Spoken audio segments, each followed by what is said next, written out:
안녕하십니까 구독자 여러분. 오늘은 24년 6월 1일입니다. 전국 9대도시 개인택시 번호판 시세 좀 알아보겠습니다.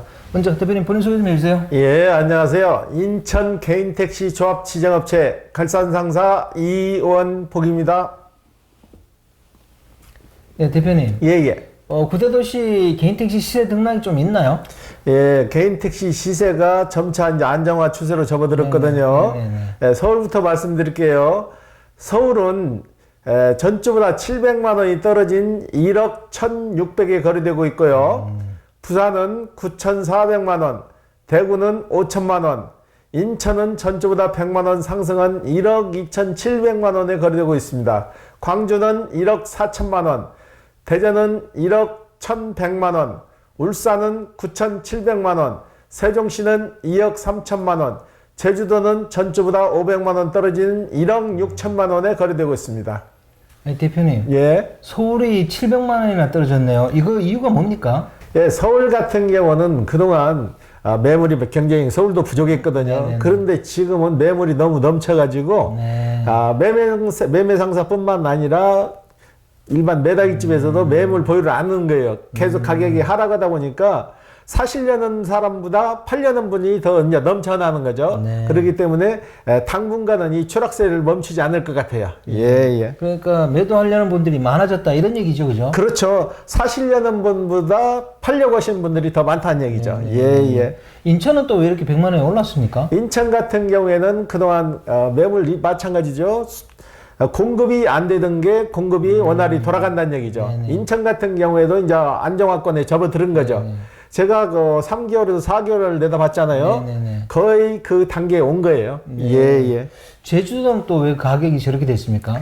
제주도 같은 경우에도 옛날 같은 경우는 제주도는 택시가 넘버원이었잖아요. 대한민국에서. 네네. 그런데 제주도 같은 경우는 렌트카가 8, 90%를 차지하고 있어요. 택시 비중이 그만큼 줄어들었다는 얘기죠. 네. 그러다 보니까 아마도 티오 값도 자연스럽게 하락한 거예요. 예. 그럼 대표님, 앞으로 인천 개인택시 시세가 서울 개인택시 시세를 갖다 추월해가지고 계속 이렇게 유지를 할 것 같으세요? 제가 보는 관점에서는 서울보다 1,500에서 2천만 원 선은 상승해서 인천 가격이 유지될 것 같아요. 네. 인천 같은 경우에는 조합에서 지정업체를 미리 선정해갖고 벌써 5년째 접어들었거든요. 네네. 이미 이제 기본이 닿겠다고 보면 되는 거죠. 네네. 안정화 추세로 돌아섰고 조합 관정하에 매매가 이루어졌기 때문에 이제 큰 틀에서 틀이 잡혔다는 얘기죠. 네. 예. 그러면 서울 택시하고 인천 택시 수입이 어느 게 더 좋다고 보세요? 수입면은 어디가 서울이 좋다, 인천이 좋다가 못 하는 거죠. 그 일하는 기사분 재량에 따라서 능력에 따라서 좌우되는 거지 서울이다 해서 많이 벌고 인천이라도 덜 버는 게 아니고 그 일하시는 기사분 그 능력에 따라서 일을 좀 더 하시는 분은 더 벌어가는 거고 일을 적당히 하시는 분은 덜 버는 거죠. 그건 통계는 낼 수가 없는 거예요. 예. 그러면 대표님 다음 주 시세를 어떻게 보세요? 다음 주도 서울 같은 경우에는 더 하락이 예상되고요. 서울 같은 경우는 제가 이런 말은 어떨지 몰라도 거의 1,100만 원대까지 내려갈 것 같아요. 그리고 인천 같은 경우는 2,700선을 당분간은 유지할 거예요. 1억 2,700을. 예. 그럼 올 여름쯤에는 어떻게 될 것 같습니까? 올 여름쯤이면 완전 이제 안정화로 접어들어서 인천도 소폭 하락이 예상돼요. 일정 금액의 정상이 이제 올랐다고 봤을 때 이제 더 이상 오르지는 않고 내리막을 탄다는 얘기죠. 그런데 큰 폭에 내리지도 않을 거예요. 인천 같은 경우는 거의 안정화 단계라고 보시면 돼요. 예. 지금 그렇다면은 인천은 양도 양수가 좀 원활하다는 거잖아요. 그렇죠. 전에 나오지 않던 매물들이 지금은 일주일에 한 매매 상사당 10대, 15대 정도가 유입이 되는 거예요. 그 대수 가지고 이제 서로 매매를 하는 거죠. 예. 대표님 매매 상사에는 지금 대기 물량이 있습니까? 지금은 대기 물량이 거의 없고 서너 번밖에 없어요. 거의 다 쌌다는 얘기죠. 저희한테 대기했다가도 이제 급하신 분들은 타 상사에서도 매물이 나오니까 거기서 자연스럽게 사가지고 지금 거의 다 일을 하시는 단계예요.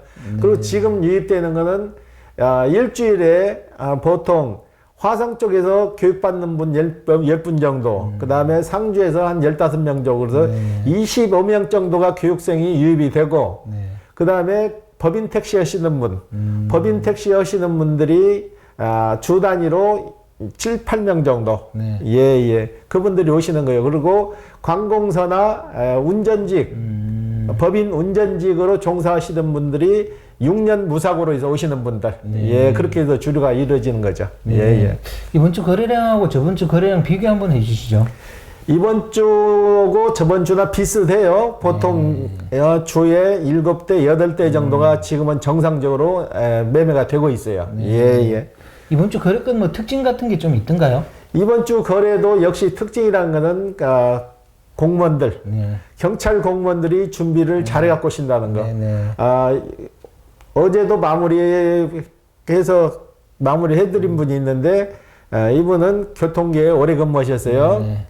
교통계 계장님이신데 이분은 처음부터 개인 택시를 목표로 정년을 앞두고 그걸 준비를 하셨더라고. 준비를 하셔가지고 자연스럽게 개인 택시로 갈아타서 그리고 이분은 좀 일찍 시작해서 오르기 전에 좀 계약을 하셨어요. 그래갖고 법적으로 잘 마무리됐습니다. 예, 예. 경찰관 분들이 개인 택시를 많이 하시는 편인가요?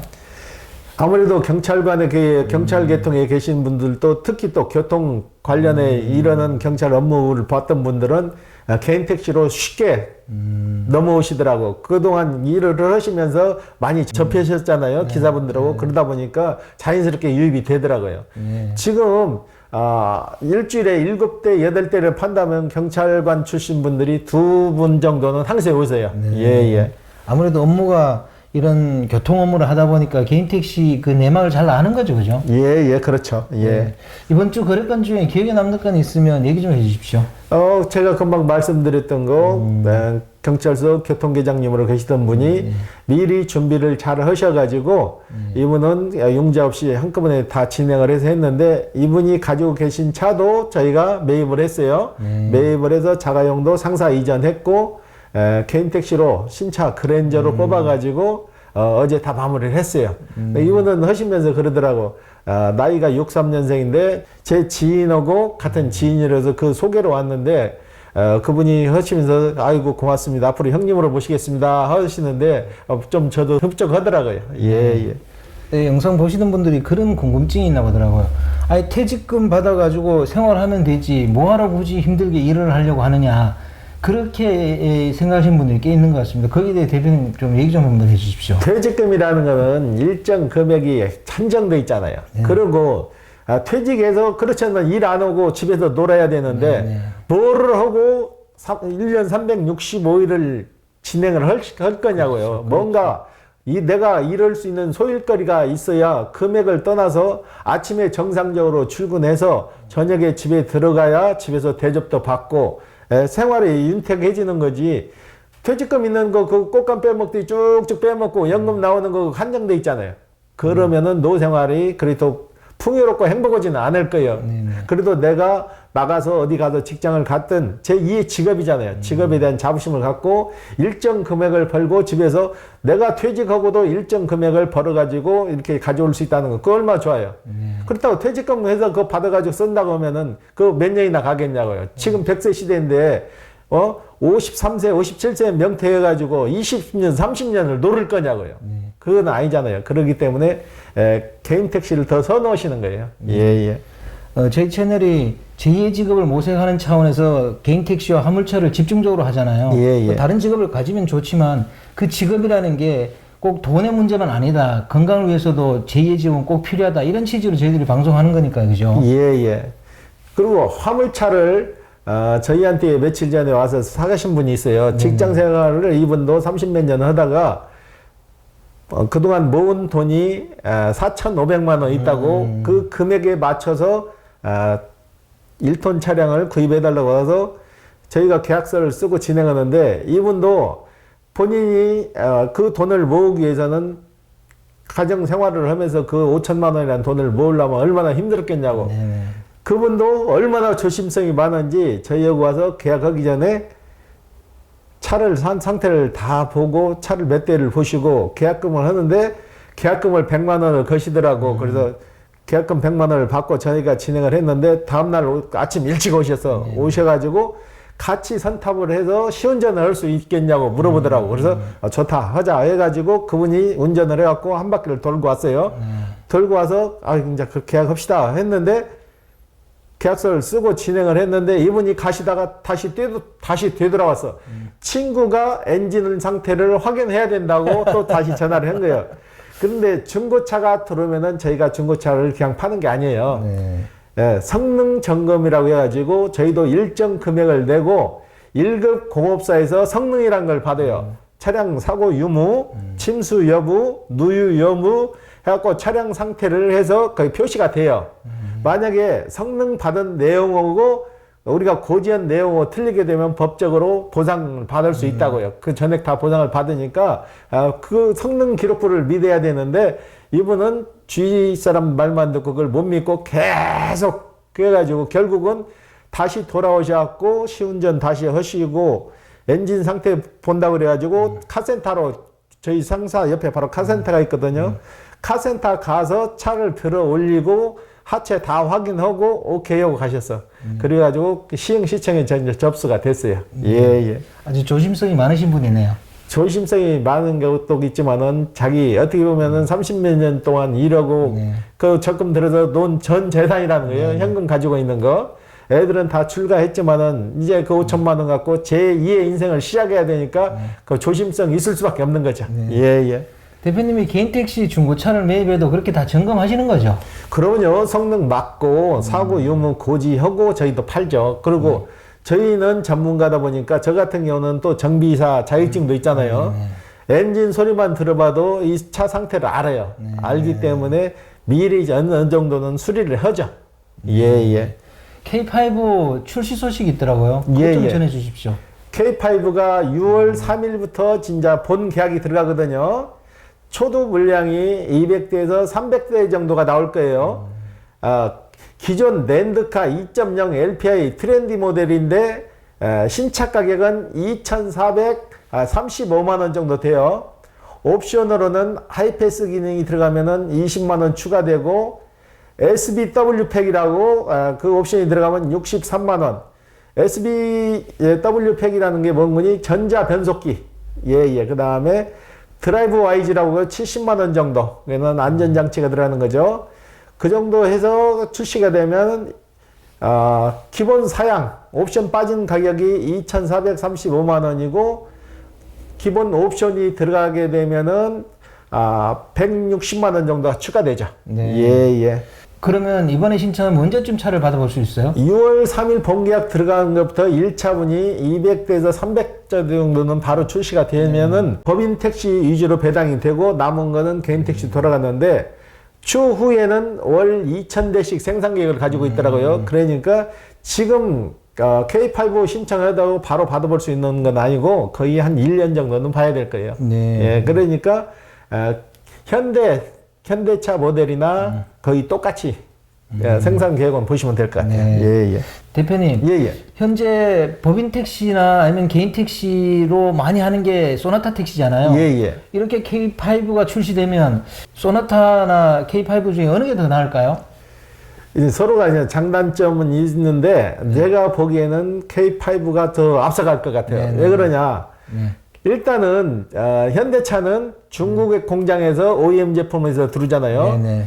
그리고 K5는 기존 랜드카 모델을 택시로 변형해서 나오기 때문에 이거는 순수한 국산이잖아요. 그렇기 때문에 그 차이 선입견 차이일 거예요.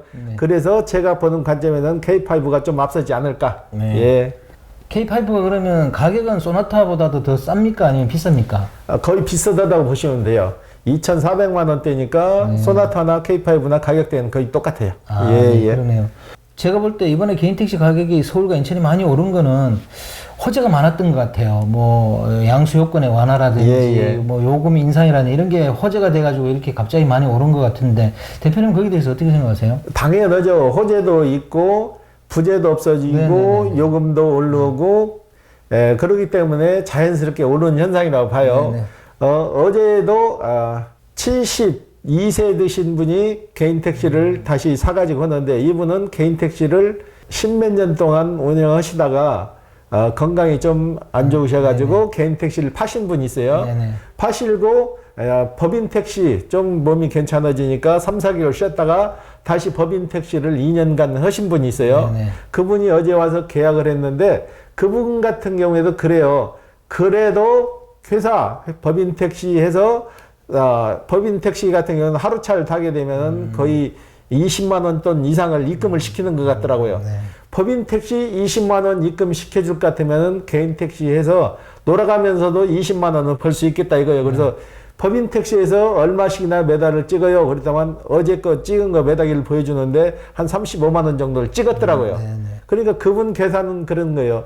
내가 법인 택시를 관두고 다시 개인 택시를 사서 하더라도 충분히 옛날보다는 여건이 좋아져서 괜찮을 것 같다 해서 다시 계약을 하셔갖고 어제 진행을 하셨어요. 예.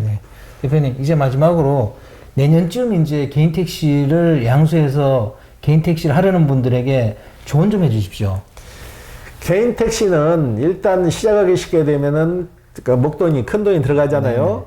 개인 택시를 하시려는 분들은 즉흥적으로 결정하지 마시고 내가 개인 택시를 해야겠다면은 그 금액에 대해서 신경을 좀 쓰셔야 돼요. 금액이 최하 차까지 하게 되면 1억 5천 정도가 왔다 갔다 하거든요. 철저하게 개인 택시 구입할 비용을 적금을 든다든가 뭐 기타 방법으로 해서 어느 정도 금액을 맞춰 가지고 가셔야지 그걸 전액 빚을 내거나 활부로 하시게 되면은 과로사의 원인이에요. 그렇기 때문에 일단은 금액적으로 어느 정도 7, 80%는 만들어야 된다는 얘기죠. 네네. 빚내 가지고 하게 되면은 거기에 대한 부담감으로 아무래도 신체적으로나 정신적으로나 힘드니까 그 점을 많이 생각하셔 가지고 준비하시면 될 것 같아요. 예. 오늘 인터뷰 감사드립니다. 예.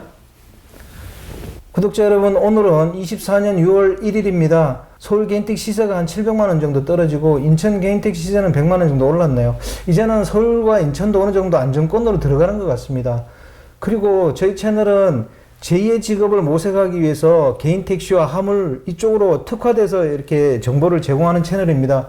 이 채널을 보시다가 다른 어떤 자기가 하고 싶은 게 있으면 그쪽으로 가시면 되고, 택시라든지 화물차를 하시려는 분들은 저희 채널을 구독하셔가지고 장기적으로 이렇게 정보를 접하시는 게 좋을 것 같습니다.